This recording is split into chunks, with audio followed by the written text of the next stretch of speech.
بلند دنیا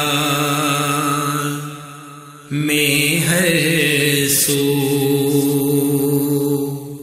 خدا کا نام کیا۔ انڈیا کے اندر ایک مجرم سید وسیم رضوی شیعہ رافضی ملعون، اس نے دعویٰ کیا اس جرم میں وسیم رضوی رافضی شیعہ ملعون اکیلا نہیں ہے۔ اہل سنت کا عقیدہ ہے، جو اہل سنت یاد رکھتے ہیں، یاد کرواتے ہیں اپنے بچوں کو، اپنی اولادوں کو، اپنی قوم کو، اپنی برادری کو، کلمہ پڑھنے والے ہر مسلمان کو یاد کرواتے ہیں کہ مسلمانوں یہ قرآن کلام الہی ہے، اس میں زیر و زبر کی تبدیلی نہیں ہو سکتی۔ تم جلتے رہ جاؤ، تم سڑتے رہ جاؤ، گلنا سڑنا جلنا تمہارا مقدر رہے، لیکن یہ قرآن اللہ کا کلام ہے، نہ اس میں کوئی تبدیلی کر سکتا ہے، نہ اس میں کوئی کمی کر سکتا ہے۔ جو قرآن اللہ نے نازل کیا، جبرائیل لے کر آئے مصطفیٰ کے مبارک دل پر، وہ قرآن تحریر کیا گیا، لکھا گیا، امت اس پہ اکٹھی ہوئی اور آج تک وہ موجود ہے اور قیامت تک اللہ کی رحمت سے موجود رہے گا۔ بلند دنیا میں ہر سو خدا کا نام کیا۔ ان الحمد للہ نحمده ونستعینه ونستغفره ونعوذ بالله من شرور انفسنا ومن سيئات اعمالنا، من يهده الله فلا مضل له ومن يضلل فلا هادي له، أشهد أن لا إله إلا الله وحده لا شريك له وأشهد أن محمدا عبده ورسوله، أما بعد، أعوذ بالله من الشيطان الرجيم، ألف لام ميم، ذلك الكتاب لا ريب فيه هدى للمتقين۔ مسلمان ہونے کے لیے لازم ہے کہ انسان اللہ پر، اس کے فرشتوں پر، اس کی کتابوں پر، اس کے رسولوں پر، آخرت کے دن پر اور تقدیر کے اچھے اور برے ہونے پر ایمان لے کر آئے۔ اللہ نے انسانوں کو پیدا کیا، ان کی ہدایت کے لیے کتابیں بھیجی، انبیاء کی جماعت کو بھیجا، تمام انبیاء نے اللہ کی توحید کی طرف پکارا۔ ان انبیاء کے سرتاج، سردار، امام الانبیاء، امام کائنات، امام اعظم محمد الرسول اللہ صلی اللہ علیہ وسلم ہیں۔ تمام انبیاء کا احترام کیا جائے گا، ان کی نبوتوں پر ایمان لایا جائے گا، لیکن آخری نبی امام الانبیاء کے آنے کے بعد لا نبی بعدی، اب آپ کے بعد کوئی اور نبی نہیں آئے گا، آپ تمام انبیاء کے سرتاج اور سردار ہیں۔ آپ پر جو کتاب نازل ہوئی، اللہ مالک نے جبرائیل علیہ السلام کے ذریعے محمد کریم صلی اللہ علیہ وسلم کے مبارک دل پر جو اپنا کلام نازل کیا، قرآن حکیم، وہ تمام کتابوں میں سب سے آخری کتاب، اور اس کے آنے کے بعد اب تمام پچھلی کتابیں منسوخ ہو چکی ہیں، پچھلے تمام نبیوں کی نبوتیں منسوخ ہو چکی ہیں، پیارے نبی صلی اللہ علیہ وسلم کی نبوت اور آپ پر آنے والی یہ کتاب قیامت کی دیواروں تک چلتی رہے گی۔ اب جو جنت میں جانا چاہتا ہے اس کو رسول اللہ صلی اللہ علیہ وسلم کی نبوت اور آپ کو خاتم النبیین ماننا پڑے گا، قرآن حکیم کو اللہ کا کلام مانتے ہوئے اسے آخری کتاب ماننا پڑے گا، اور اس پر ایمان ایسے لانا پڑے گا کہ اس میں کوئی کمی اور اضافہ نہیں ہو سکتا۔ کیوں؟ مولا نے اس کے بارے میں خود فرمایا اِنَّا نَحْنُ نَزَّلْنَا الذِّكْرَ وَإِنَّا لَهُ لَحَافِظُونَ، اس ذکر کو، اس قرآن کو ہم نے نازل کیا ہے اور اس کے محافظ بھی ہم ہیں۔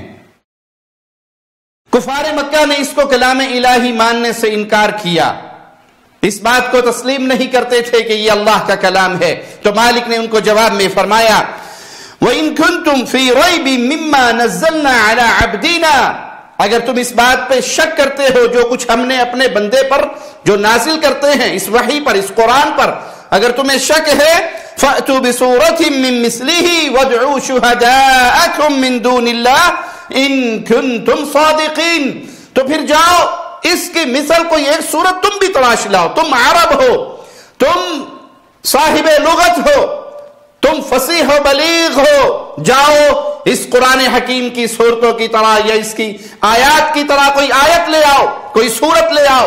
یہ چیلنج تھا قرآن حکیم کا، کیونکہ یہ کتاب معجزہ ہے، یہ اللہ کا کلام ہے، دنیا پہ کوئی اس طرح کا کلام تراش نہیں سکتا۔ اگر تراش سکتے، بنا سکتے، تو کفار مکہ رسول اللہ صلی اللہ علیہ وسلم کو نعوذ باللہ جھوٹا ثابت کر دیتے، کوئی سورت تراش لاتے، کوئی آیت تراش لاتے اس قرآن حکیم کی مثل، لیکن وہ ایسا نہیں کر سکے۔ قرآن نے ان کو جواب دیا فَإِن لَمْ تَفْعَلُوا وَلَن تَفْعَلُوا فَاتَّقُوا النَّارَ الَّتِي وَقُودُهَا النَّاسُ وَالْحِجَارَةُ أُعِدَّتْ لِلْكَافِرِينَ۔ بس اگر تم نے نہ کیا، یعنی تم ایسی کوئی صورت یا آیت تلاش کے یا بنا کے نہیں لے کر آئے، جیسے تم دعویٰ کرتے ہو کہ یہ تم آپ صلی اللہ علیہ وسلم اس کو خود تلاش لیتے ہیں، اپنے پاس سے بنا لیتے ہیں، لکھ لیتے ہیں اور پھر کہتے ہیں اللہ کا کلام ہے، تو یہ تم کرو۔ اور اگر تم یہ نہیں کر سکتے تو پھر اس قرآن پر ایمان لاؤ، اور ایمان لانے کے ذریعے جہنم کی آگ سے اپنے آپ کو بچاؤ، جس کا ایندھن انسان اور پتھر ہیں جو کافروں کے لیے تیار کی گئی۔ کفار مکہ تو قرآن حکیم کی طرح کوئی صورت یا کوئی آیت نہیں لا سکے، کیونکہ یہ انسان کے بس کی بات ہی نہیں، یہ تو کلام الہی ہے، یہ قرآن حکیم ہے، یہ اللہ کی صفت ہے، یہ اللہ کا کلام ہے۔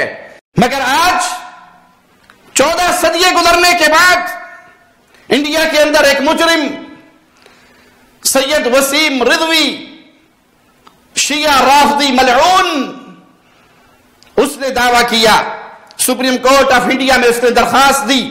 پروفٹ محمد کے بعد پہلے خلیفہ ابو بکر، دوسرے خلیفہ عمر اور تیسرے خلیفہ عثمان دوارا قرآن کو کلیکٹ کر کے اور اس کو جاری کیا گیا ایک کتابی شکل میں۔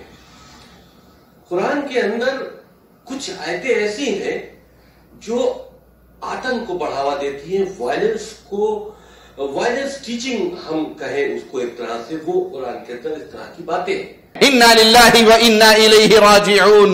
رضوی شیعہ رافضی ملعون کہتا ہے کہ ابو بکر، عمر، عثمان نے یہ 26 آیات تراشی ہیں۔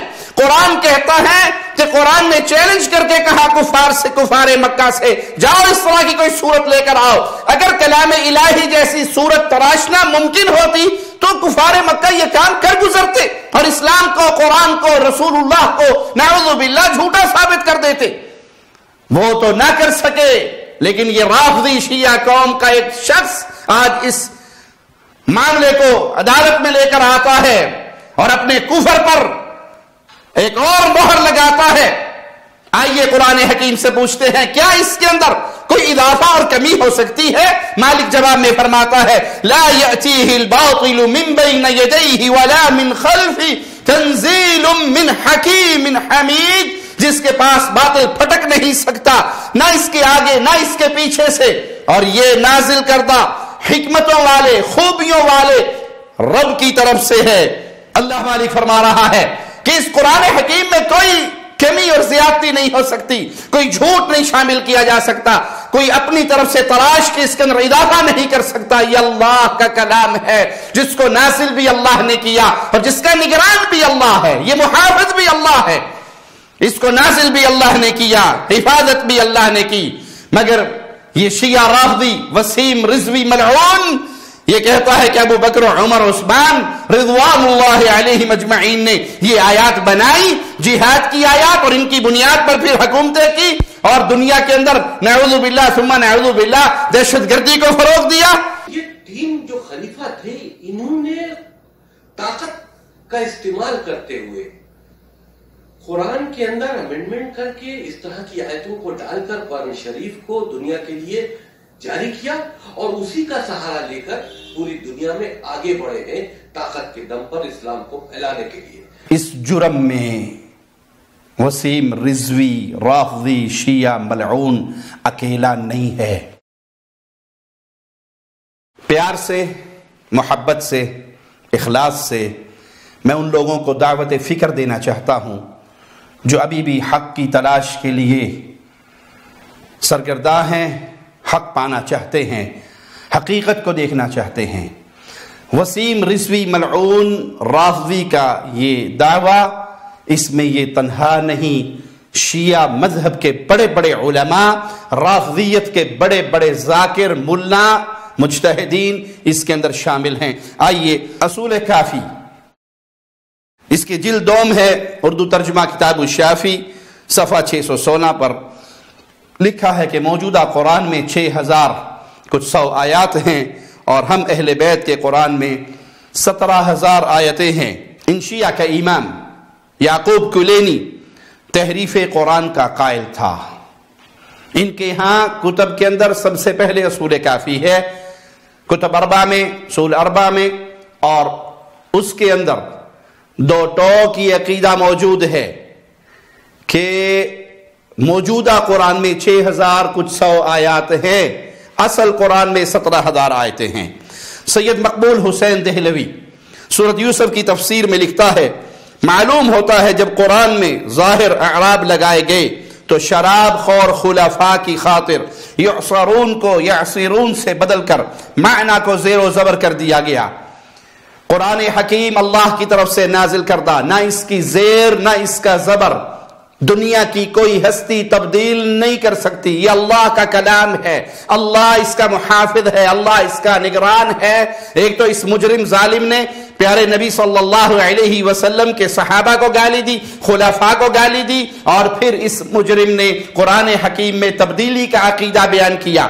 میں نے آپ کو ایک شخص ابتدا کا دیا اور ایک شخص ماضی قریب کا دیا۔ کلینی بھی یہی عقیدہ رکھتا ہے کہ قرآن میں تبدیلی ہے، کمی بیشی ہے، اور ماضی قریب کا مقبول حسین دہلوی بھی یہی عقیدہ رکھتا ہے۔ یہ ان جاہلوں کے لیے پیغام ہے، مرزا محمد علی انجینئر رافضی کے لیے، جو یہ کہتا ہے کہ وہ مر کھپ گئے جو قرآن کی تحریف کا عقیدہ رکھتے تھے۔ موجودہ شیعہ ایسا عقیدہ نہیں رکھتے۔ مقبول حسین دہلوی بھی یہی عقیدہ رکھتا ہے جو کلینی رکھتا ہے۔ آگے چلیے، عبد الکریم مشتاق شیعہ کی کتاب ہے، اس رافضی کی کتاب ہے 1000 تمہاری 10 ہماری، صفحہ اس کا 554 ہے۔ اس پر لکھتا ہے، جب آپ یہ دعویٰ کرتے ہیں کہ آپ کا پورے قرآن پر ایمان ہے تو اس سے مراد موجودہ قرآن ہوتا ہے، جبکہ دعویٰ قرآن ہے کہ اس میں ہر خشک و تر کا بیان ہے، جبکہ آپ کے اعتقاد کردہ مکمل قرآن میں وجود پاکستان کا ذکر نہیں ملتا، جبکہ جو نسخہ ہمارے امام کے پاس محفوظ ہے اس میں ہر وہ بات ہے جو ہو چکی یا ہونے والی ہے۔ یہ تمہارے پاس موجود قرآن اس لیے سچا نہیں کہ پاکستان کا وجود اس موجودہ قرآن میں موجود نہیں ہے، اس کا ذکر کہ پاکستان بنے گا، فلاں تاریخ میں بنے گا، لیکن جو قرآن بقول عبد الکریم مشتاق شیعہ رافضی کے ان کے امام غائب کے پاس موجود ہے، جس کے لیے انہوں نے ایک روایت تراشی، ایک روایت گھڑی کہ جب اللہ کے نبی صلی اللہ علیہ وسلم فوت ہو گئے تو سیدہ فاطمہ الزہرا رضی اللہ تعالی عنہا اور سیدنا علی رضی اللہ عنہ وارضا غمگین ہو گئے، تو آسمان سے ایک فرشتہ نازل ہوا۔ اس فرشتے نے آ کر سیدہ فاطمہ الزہرا سے کلام کیا۔ سیدنا علی کو سیدہ فاطمہ نے یہ سارا ماجرا سنایا، کہا جب دوبارہ وہ فرشتہ آئے تو پھر مجھے بتانا۔ دوبارہ وہ فرشتہ آیا، سیدہ فاطمہ نے بتایا، سیدنا علی پردے میں بیٹھ گئے، فرشتے نے پورا قرآن سیدہ فاطمہ الزہرا کو سنایا اور سیدنا علی نے اس کو تحریر کیا۔ انہوں نے یہ روایت تراشی گھڑی جس کا نہ سیدہ فاطمہ الزہرا رضی اللہ تعالی عنہا سے کوئی تعلق، نہ سیدنا علی رضی اللہ عنہ وارضا سے کوئی تعلق، یہ جھوٹ کی نسبت ان کی طرف کرتے ہیں۔ اس قرآن کے اندر بقول عبد الکریم مشتاق شیعہ رافضی کے وجود پاکستان کا ذکر ہے، اس لیے وہ قرآن سچا ہے۔ موجودہ قرآن جھوٹا ہے، سچا نہیں ہے، کامل نہیں ہے، مکمل نہیں ہے، انکمپلیٹ ہے۔ کیوں؟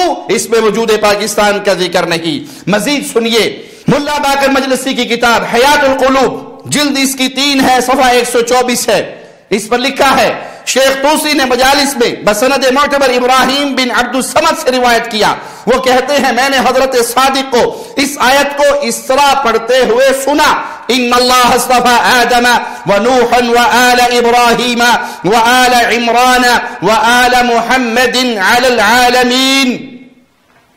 قرآن حکیم میں یہ آیت اس وقت آل محمد کے بغیر ہے، وآل عمران علی العالمین۔ یہ کہتا ہے ملا باقر مجلسی رافضی ملعون کہ نہیں، آیت یوں نہیں، آیت کے اندر آل محمد کا بھی ذکر تھا، لیکن آل محمد کو قرآن سے نکال دیا گیا۔ انا للہ و انا الیہ راجعون۔ میرا مالک فرماتا ہے کہ اس کے آگے اور پیچھے سے اس میں کوئی کمی بیشی، جھوٹ، غلط بات شامل نہیں ہو سکتی، نہ شامل کی جا سکتی ہے نہ نکالی جا سکتی ہے، لیکن رافضیوں کا، شیعوں کا عقیدہ ہے کہ اس قرآن کے اندر کمی بھی ہوئی ہے، اس قرآن کے اندر زیادتی بھی ہوئی ہے۔ حیات القلوب جلد نمبر 2 صفحہ 832 پر لکھا ہے منافقین نے خلافت غصب کر لی، غرض رسول خدا کے خلیفہ کے ساتھ یہ برتاؤ کیا اور دوسرے کے ساتھ جو خدا کی کتاب تھی تحریف کی، تغیر اور تبدل کیا اور جس طرح چاہا الٹ پلٹ کر دیا۔ آگے مزید لکھتا ہے کہ یہ کام کرنے والے کون تھے؟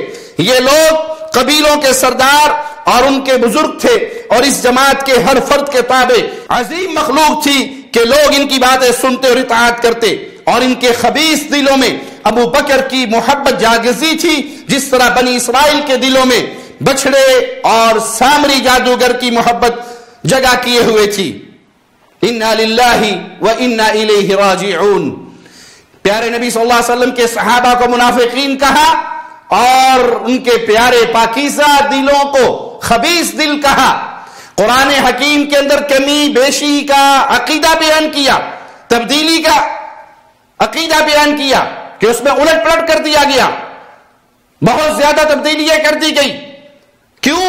یہ کرنے والے جو صحابہ تھے ان کے دلوں میں نعوذ باللہ ثم نعوذ باللہ ابو بکر کی محبت تھی، اور ابو بکر کی محبت ایسے ہی ہے جیسے بنی اسرائیل کے دلوں میں بچڑے کی محبت اور سامری جادوگر کی محبت تھی۔ یہ ان رافضیوں کے عقائد ہیں، یہ ان شیعوں کے عقائد ہیں جن کو ہم سال ہر سال سے بیان کرتے آ رہے ہیں، عرصہ دراز سے اپنی امت کو جگاتے آ رہے ہیں، ڈراتے آ رہے ہیں، ان کا شر بیان کرتے آ رہے ہیں۔ آج جو وسیم رضوی ملعون نے جو عقیدہ بیان کیا ہے، جو رٹ دائر کی ہے سپریم کورٹ میں، اس میں، اس کفر میں، اس زندقے میں وہ تنہا نہیں بلکہ رافضیت کی پوری قوم، ان کے سارے علماء، ان کے سارے مجتہدین اور ائمہ اور ان کے سارے بڑے اس جرم کے اندر شامل ہیں۔ یہ صحابہ کے دشمن، یہ قرآن کے دشمن، یہ اسلام کے دشمن، اسلام کا چولا پہنا ہے، حقیقت میں اسلام کا ان سے اور ان کا اسلام سے کوئی تعلق نہیں۔ مزید سنیے، فصل الخطاب، کتاب کا نام صرف اپنے ذہن میں بٹھا لیجئے، فصل الخطاب فی اثبات تحریف کتاب رب الارباب۔ اس کتاب کا نام فصل الخطاب رکھا گیا، جس میں یہ ثابت کیا گیا کہ رب الارباب کے کتاب قرآن حکیم کو تبدیل کر دیا گیا۔ اس کتاب کا صفحہ 64، اس پر مرزا حسین بن محمد تقی النوری الطبرسی الشیعی الامامی وہ لکھتا ہے، مگر رسول خدا کی وفات کے بعد جب اقتدار اپنے مرکز سے ہٹا، یعنی علی کو نہیں ملا رضی اللہ عنہ وارضا، تو ارباب اقتدار کے سیاسی مصالح اس بات کے متقاضی نہ تھے کہ قرآن کے ساتھ علی بن ابی طالب کا نام ہر مسلمان کے ذہن پہ نقش ہو۔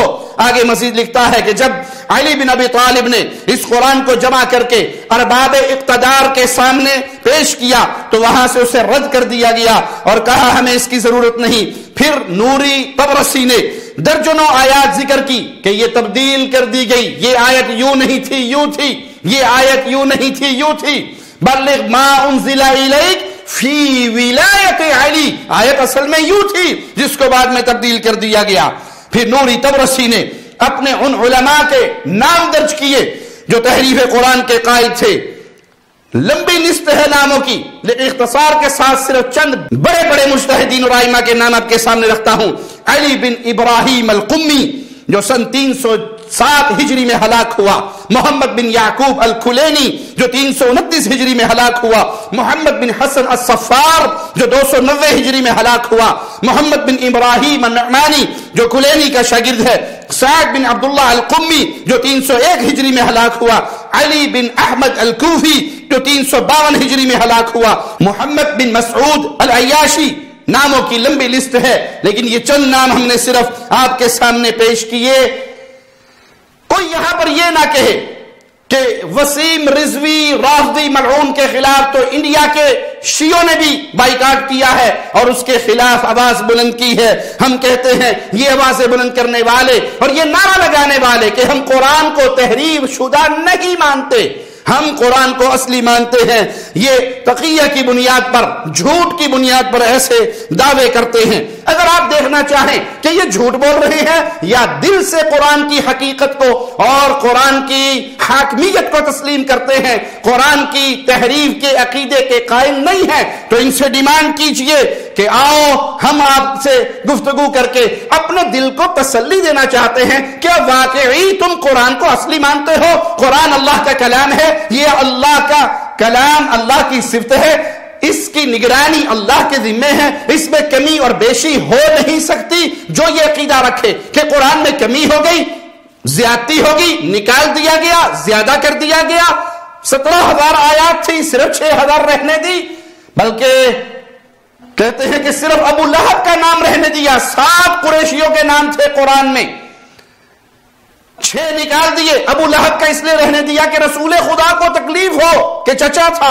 انا للہ و انا الیہ راجعون، انا للہ و انا الیہ راجعون. آؤ ہم اپنے دل کو تسلی دیتے ہیں کہ نہیں، یہ وسیم رضوی شیعہ رافضی ملعون سے اعلان برات کرنے والے حق پر ہیں، تو ان سے کہو آؤ علی بن ابراہیم القمی کو کافر کہو جس نے قرآن کی تحریف کا عقیدہ پیش کیا، محمد بن یعقوب کلینی کو کافر کہو جس نے قرآن کی تحریف کا عقیدہ پیش کیا، محمد بن حسن الصفار کو کافر کہو جس نے قرآن کی تحریف کا عقیدہ پیش کیا، ملا نوری طبرسی کو کافر کہو جس نے فصل الخطاب فی اثبات تحریف کتاب رب الارباب کتاب لکھ کر ان آیات کو بیان کیا کہ قرآن میں یوں نہیں، یہ آیت یوں نازل ہوئی تھی، اس کو لعنت کرو، اس کو کافر کہو، اس سے برات کرو. سعد بن عبداللہ القمی سے، محمد بن مسعود العیاشی سے، اپنے ان سارے ذاکروں سے، مجتہدین سے، علماء سے، بڑوں سے برات بھی کرو، انہیں کافر بھی گردانو، ان کے کفر کا اعلان بھی کرو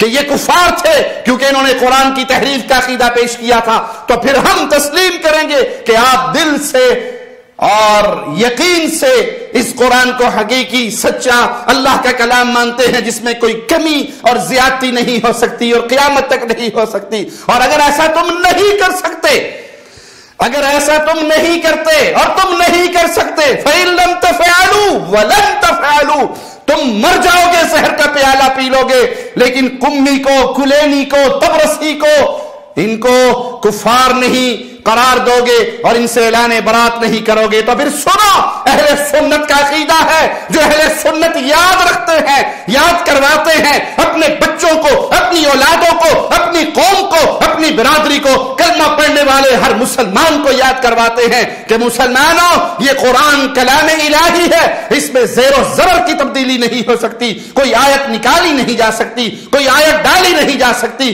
یہ قرآن منزل من اللہ ہے اور اس کا محافظ بھی اللہ ہے. جو اس کی تبدیلی کا عقیدہ رکھتا ہے، جو اس میں کمی بیشی کا عقیدہ رکھتا ہے، وہ مسلمان نہیں ہے، بھلے وہ کلمہ پڑھے کافر ہے، نماز پڑھے تب بھی کافر ہے، روزے رکھے تب بھی کافر ہے، حج کرے تب بھی کافر ہے، اذانیں دے تب بھی کافر ہے. وہ مسلمان نہیں ہو سکتا جو قرآن کے بارے میں یہ عقیدہ رکھے کہ اس میں تبدیلی بھی ہو گئی اور زیادتی بھی ہو گئی. آخری حوالہ ماضی قریب کے مقبول حسین دہلوی کا دوں اور اپنی بات ختم کروں. اگر کوئی تفصیل سے اس موضوع کو پڑھنا چاہے، تحقیق کر کے حق کو پانا چاہے، تو میں اسے دعوت دوں گا. ماضی قریب کے امام، اس صدی کے امام علامہ احسان الہی ظہیر رحمہ اللہ، جن کے آنے پر وقت کے امام ابن باز رحمہ اللہ کھڑے ہو جایا کرتے تھے اور کہا کرتے تھے اسد السنہ آ گیا ہے، اہل سنت کا شیر آ گیا ہے، یہ کہہ کر استقبال کرتے تھے علامہ احسان الہی ظہیر رحمہ اللہ رحمتا واسعہ. ان کا استقبال کرتے، ان کی کتاب الشیعہ والقرآن پڑھ لیجئے، آپ کے دلوں کو تسکین بھی ملے گی اور آپ حق پا کر اہل سنت کی صفوں میں داخل بھی ہو جائیں گے. یہ ماضی قریب کا شیعہ مقبول حسین دہلوی انڈیا کا یہ مجرم سورۃ محمد کی آیت نمبر 9 کے بارے میں لکھتا ہے ذَلِكَ بِأَنَّهُمْ كَرِهُوا مَا أَنزَلَ اللَّهُ فِي عَلِي، مگر مرتدین نے علی کا نام اڑا دیا، پس اس کا نتیجہ بھگتیں گے جو آگے بیان فرمایا فأحبط أعمالهم، بس ان کے اعمال غارت کر دیے گئے، ضائع کر دیے گئے، کیونکہ انہوں نے علی کا نام نکالا، انہوں نے علی کی ولایت سے نفرت کی، قرآن سے علی کا نام نکالا۔ کس نے نکالا؟ نعوذ باللہ ابو بکر، عمر، عثمان نے نکالا، تو پھر ان کے اعمال برباد ہو گئے۔ ایک لمحے کے لیے اے رافضی قوم، میں تمہارے عقیدے کو تسلیم کروں کہ یہ قرآن ابو بکر، عمر، عثمان نے تبدیل کیا، نعوذ باللہ ثم نعوذ باللہ، تو بتاؤ جب سیدنا علی کی حکومت آئی تو اصلی قرآن کو کیوں نہیں نکالا گیا؟ وہ مصحف فاطمی کہاں چھپا رہا جس کو امام غائب لے کر بھاگ گیا جب سیدنا علی خلیفہ بنے؟ کیا ان کی ذمہ داری نہیں تھی کہ اللہ کے کلام کو تبدیل کر دیا گیا، اللہ کے کلام کو کمی اور زیادتی کا نشانہ بنایا گیا؟ تو اصل قرآن پیش کرتے۔